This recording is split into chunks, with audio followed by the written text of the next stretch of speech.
Hey guys, welcome to day 12 of Bhagavad Gita series. ఇందులో మనం గీతాసారం అధ్యాయం నుంచి 7th శ్లోకం ఎక్స్ప్లెయిన్ చేసుకుందాము. 7th శ్లోకంకి వెళ్ళిపోతే అర్జునుడు ఏమడిగాడంటే, కృష్ణ, నా పెరిగితనం వల్ల నా సహజ స్వభావాన్ని కోల్పోయాను, ఏది ధర్మమో తేల్చుకోలేని అయోమయంలో ఉన్నాను. ఇప్పుడు నేను నీ శిష్యుణ్ణి, ఏది ధర్మమో ఏది మంచిదో నాకు స్పష్టంగా చెప్పు అని అడుగుతాడు. ఇక్కడ మనకి ఈ శ్లోక సారాంశం వచ్చేసి, మనము ఏదైనా సిచ్యువేషన్లో ఏది తేల్చుకోలేక ఒక దానిలో ఉండిపోయినప్పుడు ఇటు వెళ్ళాలా ఏది అంటే ఫర్ ఎగ్జాంపుల్ ఇప్పుడు చదువులో మనము ఈ గ్రూప్ తీసుకోవాలా like anything in the life ఏది తీసుకున్నా మనకి ఒక సిచ్యువేషన్లో మనం ఏమి అనుసరించాలో తెలియని టైం అప్పుడు ఒక గురువుని ఆశ్రయించడం అనేది మనిషికి ఉండవలసిన ఒక ప్రథమమైన లక్షణం.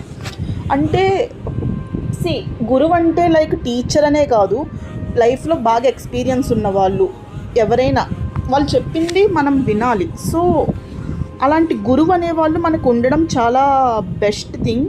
సో మనకి ఏది తేల్చుకోవాలో తెలియనప్పుడు ఒక గురువు దగ్గరకు వెళ్ళి అడిగి తెలుసుకోవడం మంచిది. అండ్ ఇక్కడ ఇంకొకటి ఏం మెన్షన్ చేశారంటే, మనిషికి మానవ జన్మ అనేది చాలా విలువైన సంపద, అది ఎవరైతే ఉపయోగించుకోరో వాళ్ళని లోబి అంటారంట.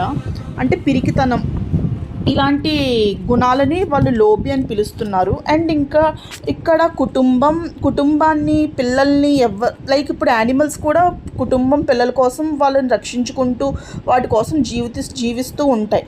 ఇంకా మనం కూడా అంతే. కానీ ఇలాంటి మనకి వాటికి తేడా ఏంటి, మన మంచి చెడు ధర్మం అధర్మం ఇవన్నీ మనకు తెలుసు. సో ఇలాగ యుద్ధ ధర్మం తన కొరకు ఎదురు చూస్తున్నప్పటికీ ఈ పిరికితనం కారణంగా విధి నిర్వహణ చేయలేకపోతున్నాడని అర్జునుడికి తెలుసు. అందుకే అర్జునుడు ఆయన దగ్గర, భగవంతుడి దగ్గర, నేను నీకు శరణాగతుణ్ణి, నువ్వేం చెప్తే అది చేస్తానని చెప్పేసి అన్నాడు, శిష్యుడు అయిపోయాడు. సో అంతే ఈ వీడియో. బాయ్.